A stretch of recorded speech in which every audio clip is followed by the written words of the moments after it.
1.20 కోట్ల నాబార్డు నిధులతో బిల్లపాడు గ్రామ ప్రధాన రహదారి నిర్మాణ పనులను ఎమ్మెల్యే వెనిగళ్ల రాము భూమి పూజ నిర్వహించి ప్రారంభించారు. దశాబ్దాల రోడ్డు సమస్యను పరిష్కరించారు.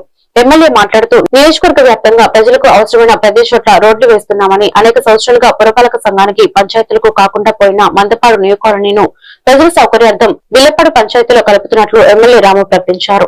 గత పాలకులు గ్రామాల్లో గుప్పెడు మట్టి పోసిన పాపాన పోలేదని, కుటుంబ పాలనలో ప్రజలకు త్రాగు, సాగునీరు, రహదారుల సమస్యలు, సంక్షేమం, అభివృద్ధి సమపాలనలో సాగుతుందన్నారు.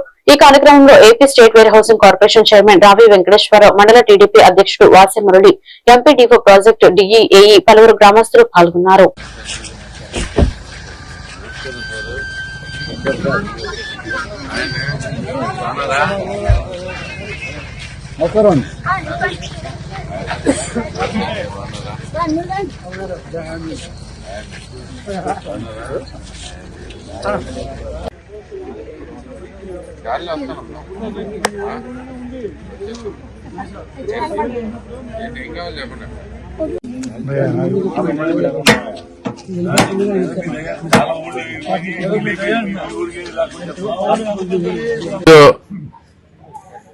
బెల్లపాడు గ్రామం రావడం జరిగింది.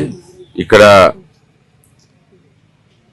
మంచిగా రోడ్డు ఒకటి శాంక్షన్ చేసుకున్నాం 80 లక్షలతోటి, దగ్గర నాబార్డు నిధులతోటి.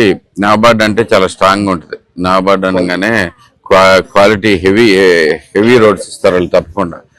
మంచి రోడ్డు మనకి ఇక్కడ శాంక్షన్ అవ్వటం జరిగింది. రోడ్డు సైజు పెరగదు కానీ బట్ స్ట్రెంత్ అయితే కనుక బాగా స్ట్రాంగ్గా ఉంటుంది. ఆల్మోస్ట్ దీంతో మందపాడు న్యూ కాలనీ దాకా టోటల్గా రోడ్డు వేసేయటం జరుగుతుంది. బెల్లపాడు గ్రామం కొంచెం ప్రత్యేకమైన గ్రామం. నా దృష్టిలో కూడా నాకు చాలా ప్రత్యేకమైన గ్రామం. మా నాన్నగారికి ఒక చిన్న ఇల్లు కూడా ఉండేది ఇక్కడ. అది ఉంటుంది. ఇంకా స్థలం కూడా మా పేరు మీద ఉంది. అంతేకాకుండా ఇక్కడ నేను చాలా రోజులు తిరిగాను. ఆ ఇల్లు కట్టేటప్పుడు కానీ దీంట్లో కానీ నేను చాలా రెగ్యులర్గా ఇక్కడికి వచ్చేవాడిని. ఇప్పుడు చూస్తే రోడ్డుకి అది ఆల్మోస్ట్ 4 అడుగుల కిందకే ఉండేది అప్పట్లో ఆ ఏరియా అంతా. అలాంటిది ఆ రోడ్స్ కూడా పెరిగిపోయి ఆ వాటిలో హైట్ పెరిగిపోయి రోడ్డు అయితే కనుక చాలా డౌన్లో కనపడుతుంది. చాలా దారుణమైన పరిస్థితులు ఉన్నాయి ఇక్కడ. ప్రతి ఇంటింటికి వెళ్ళాను. ప్రతి విషయం నాకు తెలుసు ఇక్కడ సమస్యలు ఏమున్నాయి అనేది.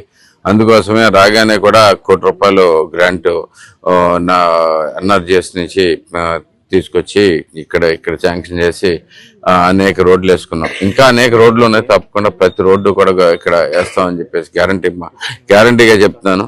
అలాగే ఇక్కడ ఉన్న ప్రధానమైన దాంట్లో న్యూ మందపాడు కాలనీ కూడా ప్రాబ్లం కూడా చాలా స్ట్రాంగ్గా ఉంది. అది ఎటు కాకుండా ప్రజలు ఎవరి తాలూకానో తెలియకుండానో అలా ఉండిపోవడంతో చాలా రాంగ్గా మెసేజ్ వెళ్తుంది. వాళ్ళ పరిస్థితి ఏంటో తెలియని పరిస్థితి. ఎందుకంటే రోడ్లు అడగడానికి ఎవరిని అడగాలో తెలియదు. అంటే ఏ ప్రాంతానికి చెందిన వ్యక్తుల కింద వాళ్ళు ఉండిపోవటం చాలా ప్రాబ్లంగా ఉంది. ఆ విషయం కూడా నేను ఆల్రెడీ గమనించుకున్నాను. మొన్నే మొదలెట్టాం ప్రాసెస్ కూడా బెల్లపాడులో కలిపేయాల్సిందిగా. సో మొత్తాన్ని ఒకే గ్రామం, ఎందుకంటే దీని పక్కనే ఉంటుంది కాబట్టి. పైగా బెల్లపాడుకి అనేకమైన చుట్టుపక్కల అంచేపు ఏదో 10,000 ఇచ్చాము 5,000 ఇచ్చాము అని అన్నారు కానీ ఊరు మాత్రం బాగు చేయలేదండి. ఇప్పుడు వెనిగళ్ల రాము గారు వచ్చిన తర్వాత మా కాలనీ బాగుపడింది, మా ఊరు బాగుపడింది. రాగానే ఏ ఊరికైనా 25 లక్షలు 30 లక్షలు ఇచ్చారు కానీ మా బిల్లపాడు గ్రామానికి మాత్రం ₹1 కోటి సెలక్షన్ చేశారు. చాలా రోడ్లు వేసుకున్నాం. మాకైతే చాలా సంతోషంగా ఉంది. ఇదే ప్రభుత్వం మళ్ళీ రావాలని అనుకుంటున్నాం మేము. మన ఎమ్మెల్యే గారి సహకారంతో, రావి వెంకటేశ్వర గారి కృషితో మన బెల్లపాడు గ్రామానికి తార్ రోడ్డు నాబార్డు నిధులతో శాంక్షన్ అవడం చాలా సంతోషంగా ఉంది. ఒక గ్రామస్తుడిగా నేను ఎంతో సంతోషిస్తున్నాను. ఈ రోడ్డు ఆల్మోస్ట్ బెల్లపాడు అంతా కవర్ చేయడానికి తగ్గట్టుగా ప్లాన్స్ వేశారు.